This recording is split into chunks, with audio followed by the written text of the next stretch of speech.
C'est violent, sanglant, dérangeant, glauque, sexy, un peu érotique et malaisant parfois, et pourtant, je suis sûr que vous allez aimer. 왕이다!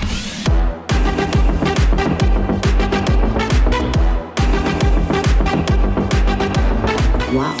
Hello, on se retrouve aujourd'hui pour parler de mon avis sur le drama coréen Mask Girl. C'est le dernier drama de Netflix qui va sans doute en faire hurler certains. Kim Momi est une employée classique avec des rêves plein la tête qui, malgré une plastique naturelle et irréprochable, possède un visage considéré comme laid. Pourtant le soir, elle donne vie à un tout autre personnage et se transforme alors en la plus célèbre des camgirls, Mask Girl. Suite à plusieurs mauvais choix, elles sont dans une spirale tragique où s'entremêlent meurtre, vengeance et abandon, faisant alors de la plus grande des célébrités des réseaux une fugitive recherchée par tous.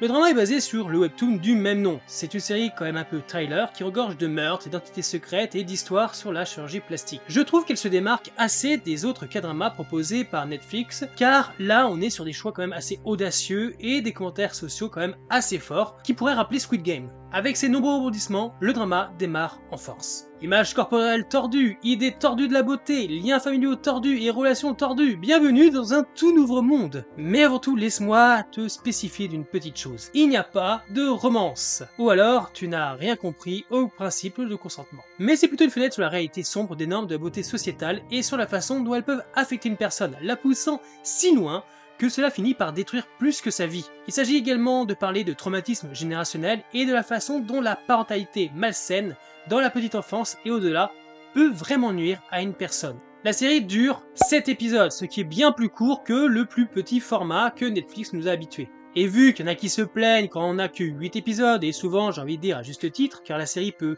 s'avérer précipitée ou expédiée dans certains de ses attraits, comme le développement de ses personnages, je peux pas vous donner tort. En tout cas, la vraie force du drama, à mes yeux en tout cas, c'est son intérêt principal, assez malin d'un point de vue créatif. C'est qu'en fait, chaque épisode est centré sur l'histoire d'un personnage en particulier qui est endommagé en raison de son propre passé sombre, dont il ne peut tout simplement pas sortir. Chaque personnage est relativement connecté à l'autre, et bien qu'ils soient tous différents les uns des autres, ils ont une chose en commun, leur état émotionnel proprement et simplement endommagé.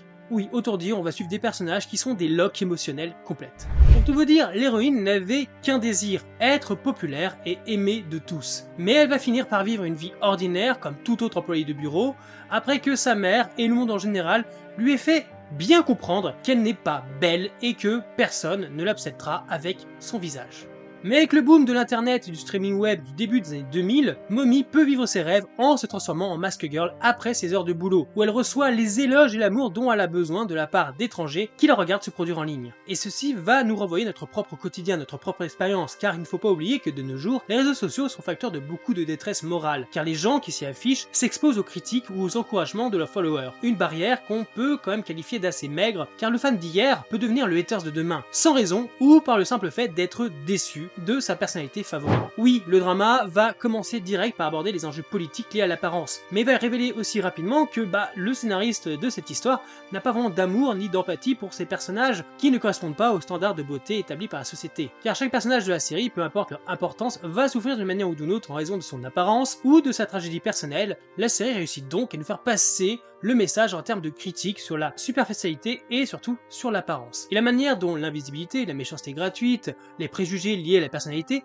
sont véritablement dépeints d'une manière assez habile. D'ailleurs, les 2 premiers épisodes sont parmi les 2 heures de télévision les plus, on va dire, captivantes et intelligentes produites par Netflix, en tout cas cette année. Dans ceci, la série atteint son apogée d'entrée de jeu en jouant avec des genres tels que l'animé, l'horreur, la romance, pour créer quelque chose de totalement original. La série est incroyablement perspicace, tout en dévoilant certaines incarnations de la culture malsaine qu'on peut côtoyer chaque jour. Mais je ne vais pas vous cacher que c'est quand même une expérience de visionnage parfois inconfortable, et en fait, c'est voulu. Si vous voulez, il y a une scène en particulier où on va voir un homme emmener la jeune femme, donc l'héroïne, dans un hôtel et s'emporter lorsqu'elle va refuser de coucher avec lui. Car selon lui, elle ne devrait pas être difficile avec son apparence qui la place au plus bas de l'échelle sociale. C'est un peu le délire de ok, elle a un beau corps, je lui mets un sac en papier sur la tête pour éviter de voir sa tronche. Et le pire, c'est que sa colère et sa déception ne sont pas dues au rejet d'une fille, mais bien au rejet de quelqu'un qu'il va considérer comme inférieur à lui. Et là, on va retrouver quand même une réalité assez saisissante de notre société et une facette très insidieuse des relations amoureuse en général, qui est abordée de la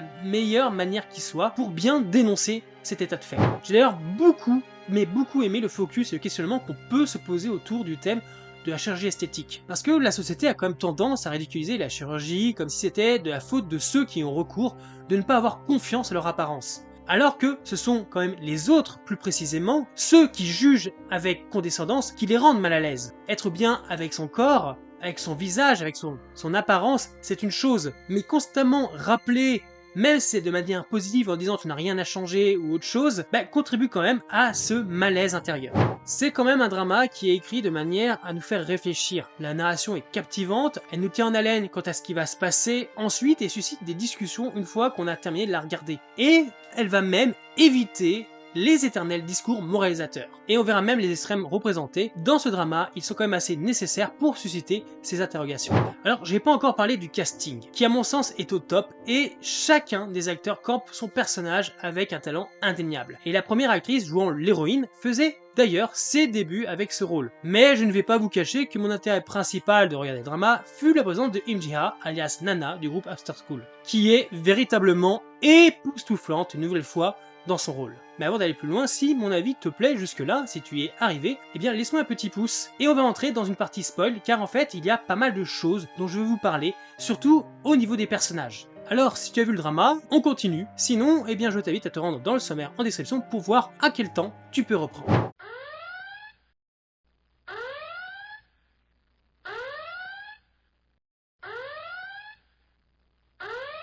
J'ai beaucoup aimé l'héroïne, qui est en fait jouée par 3 actrices différentes tout au long de la série.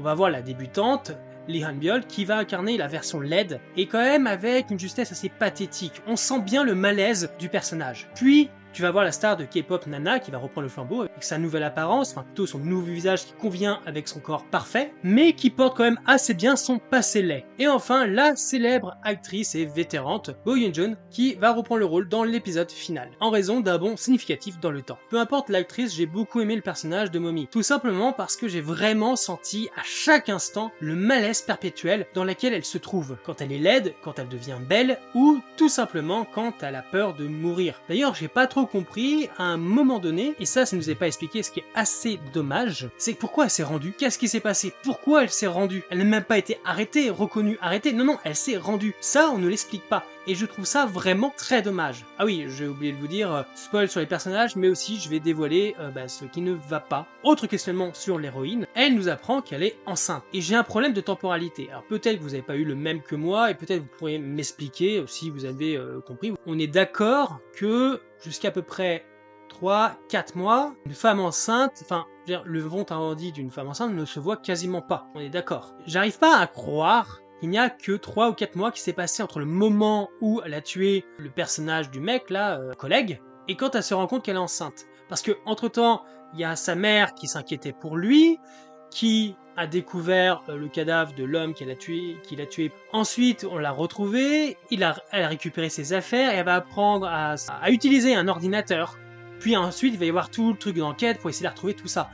Est-ce que vous pensez que c'est plausible que tout ça, y compris les discussions en ligne avec le chef le chef du site du fan club, que tout ça peut tenir en 3 ou 4 mois? À côté, on a quand même l'héroïne qui essaie de refaire sa vie, tout ça. Pour moi, c'est pas possible. Grand max, je dirais que, allez, 6 mois c'est passé. 6 mois minimum, et je dirais 1 an max. Mais en fait, j'avoue que je sais pas trop, parce que ce qui est bien avec la série, c'est qu'on a quand même une temporalité qui nous est expliquée au fur et à mesure. On va voir 2000, 2009, 2011, 2012, 2013, 2014, 2023. Donc on suit un peu les étapes dans le temps, et ça c'est très bon. Mais à ce niveau-là, quand elle se retrouve enceinte, je trouve qu'il y a un problème, il y a un truc qui est pas logique, c'est mon point de vue. Ensuite, je voudrais parler donc de son collègue et de sa mère. Alors, l'actrice de la mère est juste extraordinaire dans ce rôle de mère hyper possessive qui ne croit pas un seul instant que son fils peut faire du mal à quelqu'un. Et elle est tellement possessive qu'elle en devient hyper extrémiste. Elle est flippante et surtout, c'est la personne la plus dangereuse.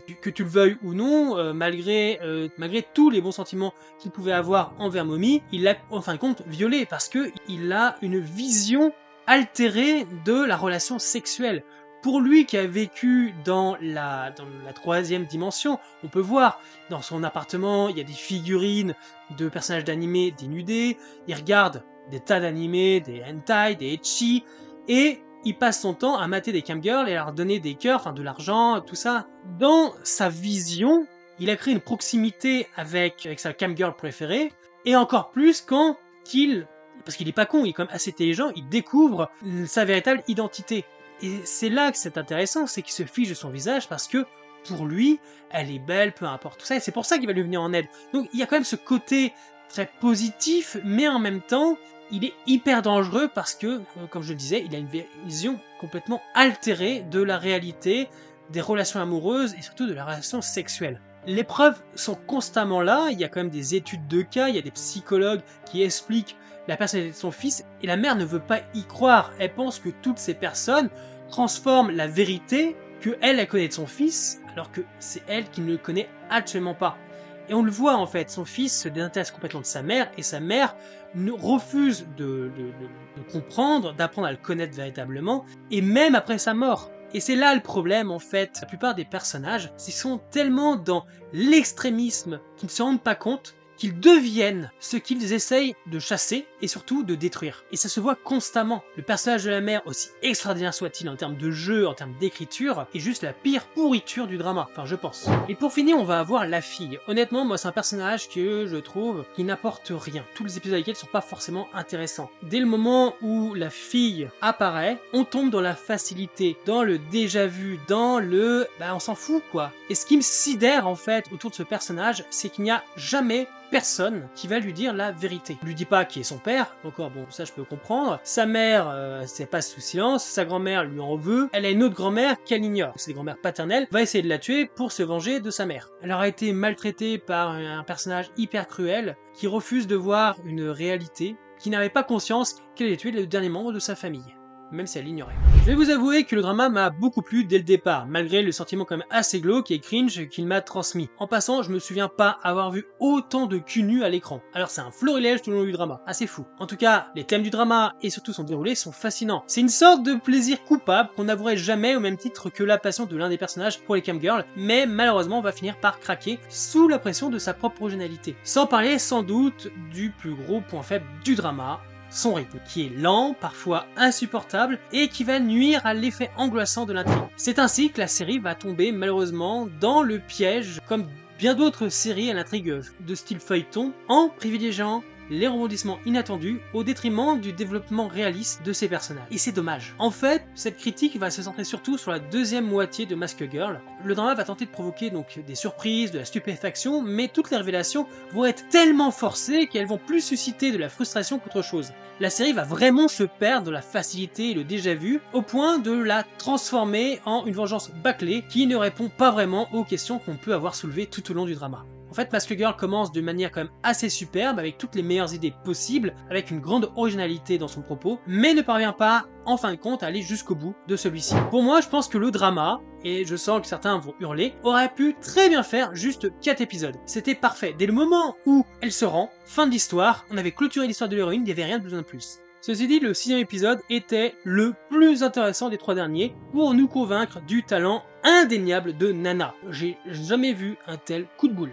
En bref, Mask Girl est un conte sombre qui peut vous mettre plutôt mal à l'aise avec le fonctionnement étrange de l'esprit humain de ceux qui sont ignorés et moqués par la société. C'est un commentaire de cet épisode sur un monde superficiel dans lequel nous vivons tous et sur l'effet en cascade que cela peut avoir sur la vie non seulement de ceux qui sont négligés, méprisés, mais aussi de ceux qui se retrouvent par inadvertance sur leur chemin. Je dirais que le drama va demander un peu de patience au début, car il va démarrer un peu lentement, mais une fois qu'on a pris le coup de main, eh bien, il commence à devenir de plus en plus intriguant, intéressant, avec ses meurtres et mystères. La série est donc loin d'être drôle, mais bien faite, il y a quelques bons rebondissements et frissons, mais soyez avertis que ce n'est pas du tout facile à regarder. Donc n'hésitez pas à me dire si vous l'avez vu, si vous comptez le voir ou si je vous ai donné envie. J'espère en tout cas que la vidéo vous a plu, n'oubliez pas que si vous souhaitez me soutenir, de mettre un petit pouce, de la partager ou même de vous abonner, ça fait toujours plaisir. Et vous pouvez aussi me suivre sur tous mes réseaux sociaux présents en description. Et je vous dis donc à bientôt pour une nouvelle vidéo et dans les commentaires. Bye les Drama Vor.